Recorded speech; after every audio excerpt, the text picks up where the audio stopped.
Hello दोस्तों, राधे राधे। कैसे हैं आप सब लोग? उम्मीद है कि आप लोग सब बढ़िया होंगे और कान्हा जी की कृपा से आप सब लोग खुश होंगे। तो दोस्तों, आज मैं लेके आया हूँ आपके लिए अनदर एपिसोड, और इस एपिसोड में मैं आपको बताऊंगा राधा रानी के बारे में। जी हाँ दोस्तों, वास्तव में राधा रानी कौन थी?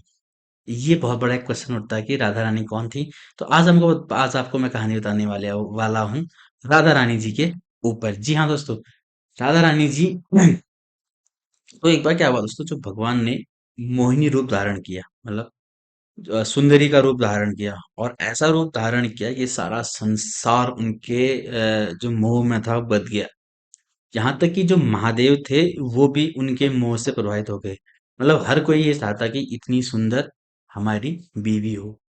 और दोस्तों, जो एक देव थे वो उनसे प्रभावित नहीं हुए। उनका जो प्रभाव था वो कुछ अलग था। तो वो थे सूर्यदेव। सूर्यदेव के मन में एक अलग भाव था। मतलब जो और लोग थे उनके मन में भाव ये था कि मेरी पत्नी बन जाए, मेरी प्रेमिका बन जाए। पर जो सूर्य देव थे उनके मन में ये था कि एक वात्सल्य प्रेम, यानी कि मतलब जिस प्रेम के अंदर क्या होता है, एक पिता और बेटा बेटी का जो प्यार होता है, इस टाइप का जो वात्सल्य होता है, इस टाइप का जो प्यार होता है, वो प्यार उनके लिए अंदर से उमड़ा। जी हाँ दोस्तों, क्या हुआ कि ये जो सूर्य देव के अंदर के भाव थे वो भगवान जान गए, है ना।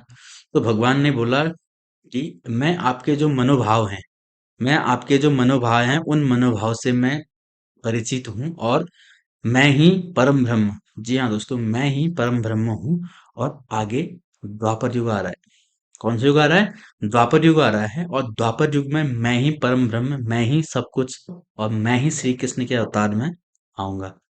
और मेरी जो शक्ति होगी वो होगी, और जो शक्ति होगी वो आपके घर में जन्म लेगी, आपके पुत्री के रूप में। जो आपका प्यार, जो आपका वात्सल्य जो जगह है, उसकी वजह से आप द्वापर युग में एक पुत्री को जन्म देंगे। एक पुत्री आपके घर में जन्म लेगी, और उस पुत्री का तेज इतना ज्यादा होगा कि एक सामान्य से भी, एक अति मतलब इतना भी ज्यादा तेजस्वी और वो हो, उससे भी कई ज्यादा तेज वाली आपके घर में पुत्री क्या जन्म लेगी। और दोस्तों, उसी को आगे चल के राधा रानी राधा रानी राधा रानी यानी कहने के, तो उन्हीं की जो आदि शक्ति है, उन्हीं की जो शक्ति है राधा रानी, वही जन्म लेती है द्वापर युग में। सूर्य देव जो थे उनका ही एक अवतार था। तो उनकी जो एक अलग योनि थी, उस योनि में ही सूर्य देव के घर पे उन्होंने जन्म लिया, और इस इस तरीके से जो क्या बोलते हैं, राधा रानी थी, उन्होंने जन्म लिया। दोस्तों, हो सकता है कि कहानी को कहने में कहीं पे मुझसे कुछ उल्टा सीधा या फिर ऊपर नीचे हो सकता है। तो आप लोग कमेंट में सजेस्ट कर सकते हैं, और गलती के लिए मैं आपसे क्षमा चाहता हूँ। मेरी कोशिश यही रहती है कि आप लोगों तक थोड़ी बहुत नॉलेज पहुंचाऊं।